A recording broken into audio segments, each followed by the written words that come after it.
4 centimetre, 6 centimetre, 8 centimetre भुजा वाले एक त्रिभुज की रचना कीजिए और फिर इसके समरूप एक त्रिभुज की रचना कीजिए जिसकी भुजा दिए हुई त्रिभुज के संगत भुजा की 2/3 गुनी है। इसके लिए हम सबसे पहले 8 सेंटीमीटर भुजा या 8 हो, 6 हो या 4 हो, किसी एक भुजा की लंबाई में लेते हैं। हम यहाँ सबसे बड़ी भुजा 8 सेंटीमीटर भुजा की लंबाई लेते हैं।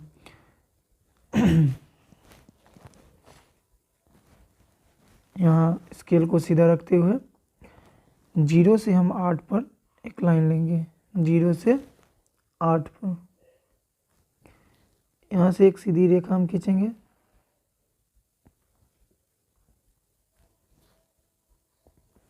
सीधी रेखा खींचेंगे। अब इसका नाम लिख देंगे, ये ए बिंदु और ये बी बिंदु हैं। अब यहाँ से 6 सेंटीमीटर और 4 सेंटीमीटर की भुजा खींचना है। तो सबसे पहले हम 4 सेंटीमीटर की भुजा लेते हैं। तो 4 सेंटीमीटर की भुजा लेने के लिए हम कंपास की सहायता से एक 4 सेंटीमीटर की भुजा लेंगे। इसके लिए हम 4 पर कंपास का एक नोक और यहाँ 0 पर 4 से 0 पर लाते हैं।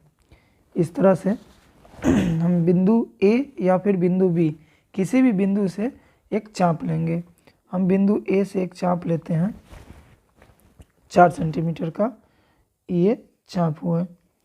अब हम 6 सेंटीमीटर का एक चाप लेते हैं। 6 सेंटीमीटर भुजा का एक चाप लेने के लिए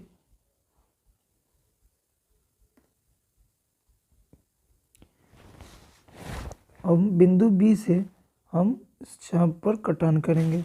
अब जो कटान बिंदु मिलती है, बिंदु हमें प्राप्त हुए, उससे हम बी को और ए को मिलाते हैं।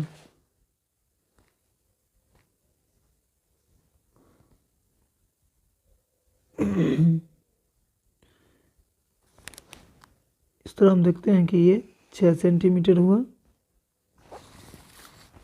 और ये 4 सेंटीमीटर।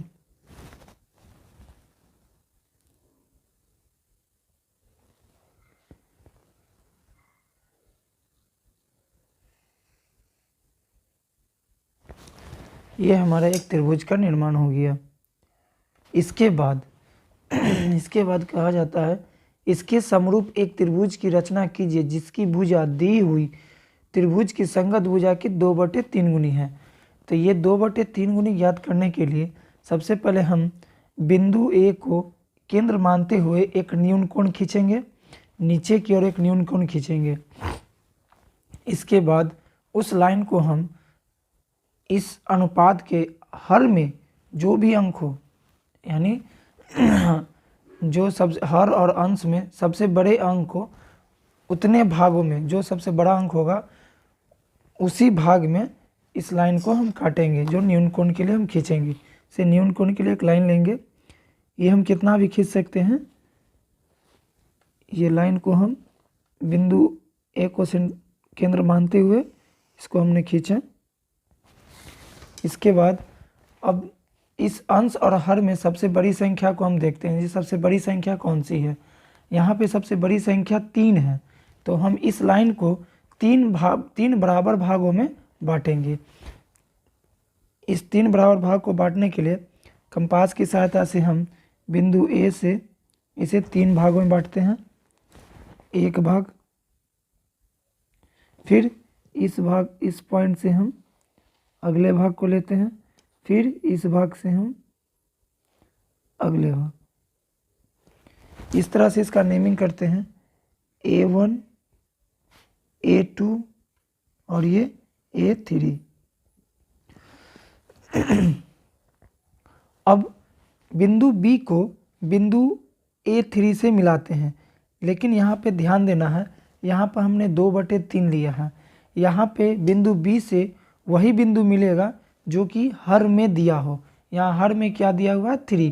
तो इसलिए हम A3 को B से मिलाएंगे। तो चलिए हम मिलाते हैं A3 को B से, बिंदु B से। A3 को बिंदु B से हम मिलाते हैं। A3 को बिंदु B से हमने मिलाया। इसके बाद हमें यहाँ पर 2 अनुपात में बांटना है, 2/3 के अनुपात में बांटना है। तो हमें बिंदु 2 पर एक A3 से बिंदु B पर जो हमने रेखा खींची है, इसके समानांतर एक रेखा और खींचनी है जो कि A2 पर हो। समांतर रेखा खींचने के लिए हमें एक चाप लेना होगा जो A3 बिंदु से हम A2 बिंदु से थोड़ा कम, यानी इससे हम थोड़ा कम लेते हैं, इससे कम एक चाप खींचते हैं। इस बिंदु से थोड़ा कम हम एक चाप खींचें। फिर अगले पॉइंट पर A2 के पॉइंट से ही हम फिर एक चाप, उसी नाप का एक चाप खींचते हैं। अब हमें इसे कटान बिंदु को पता करने के लिए हमें इस चाप की चौड़ाई पता करनी पड़ेगी। इसके लिए हम इस बिंदु से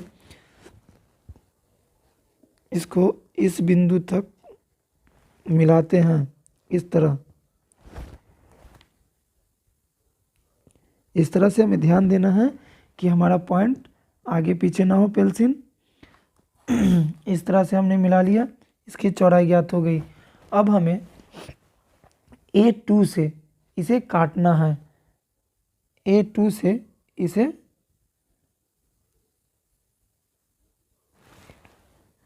A2 से नहीं बल्कि हमें इस पॉइंट से काटना है। अब हमें इस बिंदु, जहाँ पे ये बिंदु मिला था, यहाँ से हम इस रेखा को काटते हैं। इस रेखा को काटने के लिए ये यहाँ पे कटती है। देखते हैं कि ये नहीं कट रहा है तो इसको और थोड़ा हम बढ़ाएंगे, इसको थोड़ा सा और बढ़ा लेते हैं।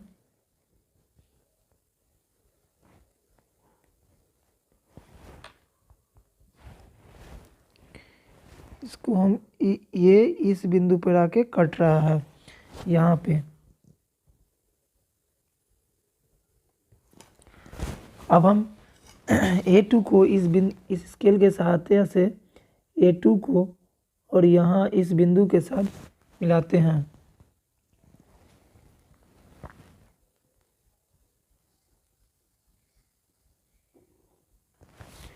ये हमारा B' मिला। अब हमें पुनः जिस प्रक्रिया को हमने यहाँ पे किया है वही प्रक्रिया यहाँ पे दोहराएंगे। अब हम B1 से छोटा एक चाप लेते हैं, बिंदु B1 से छोटा एक चाप लेते हैं, इसी नाप का चाप एक B' से भी लेते हैं। अब हम इस चाप के चौड़ाई को पता करते हैं। इस तरह से हमने इसका चौड़ाई पता कर लिया और इस बिंदु से इसे कटान करते हैं।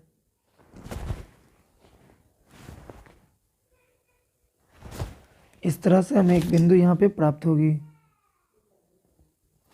अब इस बिंदु को B' बिंदु से एक रेखा खींचते हैं।